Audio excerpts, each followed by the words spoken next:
کسی دنیا دار لوگ ہیں، تو میں نام نہیں لوں گا، آپ اگر سمجھدار ہوں گے تو سمجھ جائیں گے.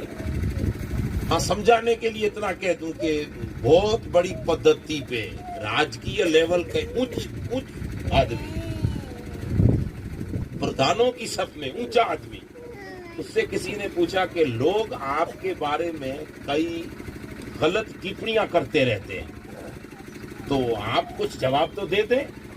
تو اس نے کہا کہ میں اس غلطی کو اس سماج میں اس ٹپڑی پر میں کچھ بولوں اور اتنا وقت برباد کروں، اس سے بہتر ہے کہ انہی کے لیے کچھ اچھا کر کے جاؤں. دنیا کے لوگ ہیں.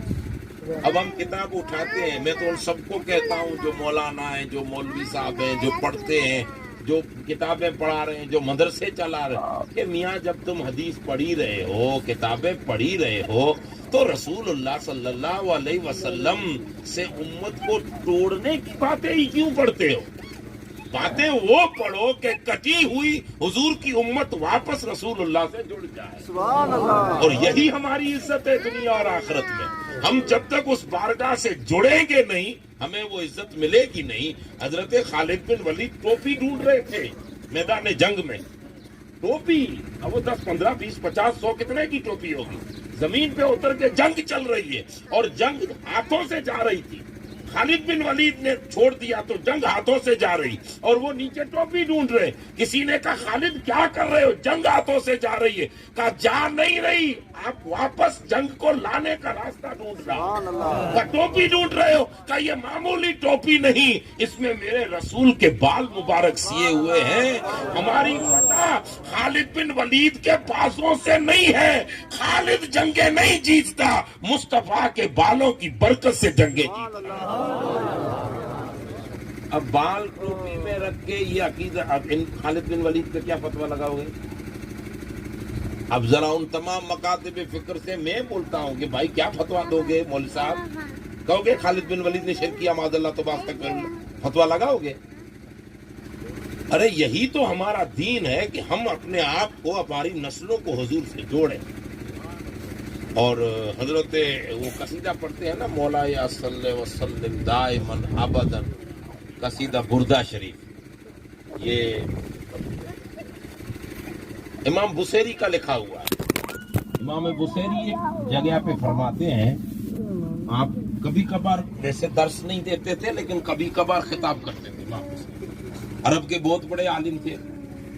تو امام بصیری کمایا، اصل کمائی یہ ہے کہ جب ہم حضور کی بارگاہ میں قیامت کے دن روبرو ہوں، اور یہی علامہ اقبال کا واقعہ ہے. آپ نے شاید سنا ہوگا کہ علامہ اقبال کے والد صاحب تھے میاں جی نور محمد. وہ سیدھے مزاج کے آدمی تھے.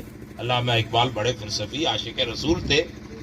تو اقبال کہتے ہیں کہ میرے پلٹنے کا، میں انگلش تعلیم لے رہا تھا، لاہور ہائی سیکنڈری پڑھ رہا تھا، اور اسکول سے میں ریٹرن گھر پہ آیا تو ایک بھکاری مانگنے والا ہماری دہلیز پہ دستک دے رہا تھا.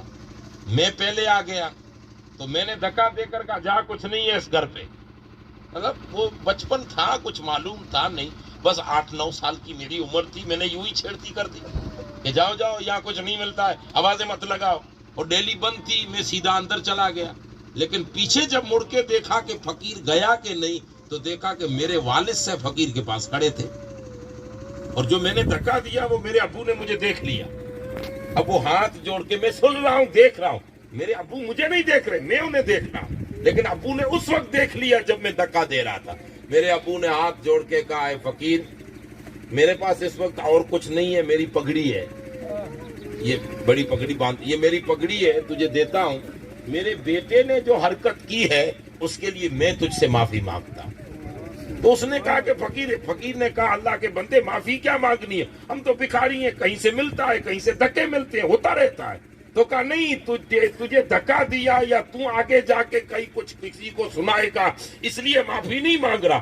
معافی اس لیے مانگ رہا ہوں کہ قیامت کے دن اگر رسول اللہ نے مجھے پوچھا کہ اے نور محمد، میرا ایک امتی تیری گود میں بیٹا بنا کے دیا تھا، میرا ایک امتی تجھے بیٹے کی شکل میں دیا تھا،